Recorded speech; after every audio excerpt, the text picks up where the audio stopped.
ബിസ്മില്ലാഹ് വൽഹംദുലില്ലാഹ് വസ്സലാത്തു വസ്സലാമു അലാ അഷ്റഫിൽ മുർസലീൻ വഅലാ ആലിഹി വസഹ്ബിഹി അജ്മഈൻ അമ്മാ ബഅദ്.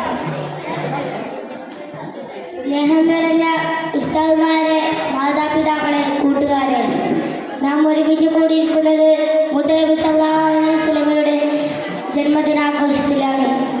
ഈ സന്ദർഭത്തിൽ ഞാൻ ഒരു കൊച്ചു പ്രസംഗം പറയുന്നു.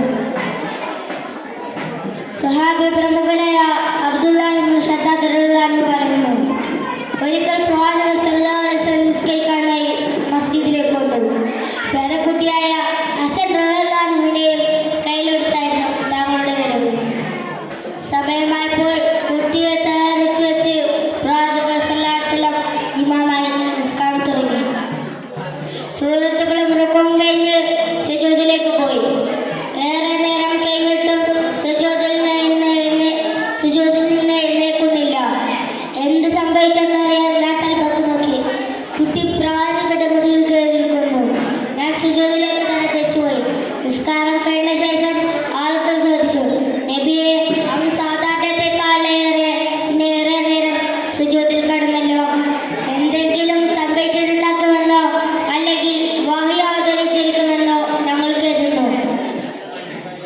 ഇത് കേട്ട പ്രവാചകൻ സല്ലല്ലാഹു അലൈഹി വസല്ലം പറഞ്ഞു, ഇത് രണ്ടുമല്ല, ഉണ്ടായത് മറിച്ച് എൻ്റെ കൊച്ചുമോൻ എൻ്റെ മുന്നിൽ കയറിയിരുന്നു.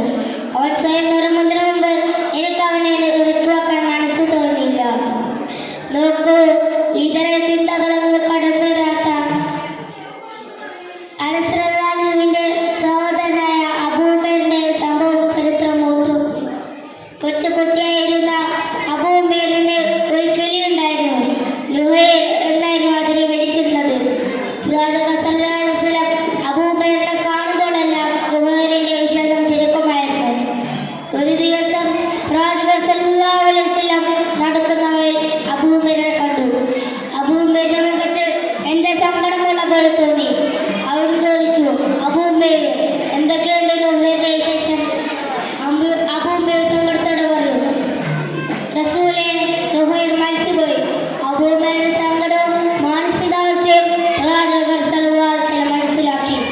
കുറച്ചുനേരം കിളിയുടെ വേർപാടിൽ ആശ്വസിപ്പിച്ചുകൊണ്ട് അബൂബക്കർ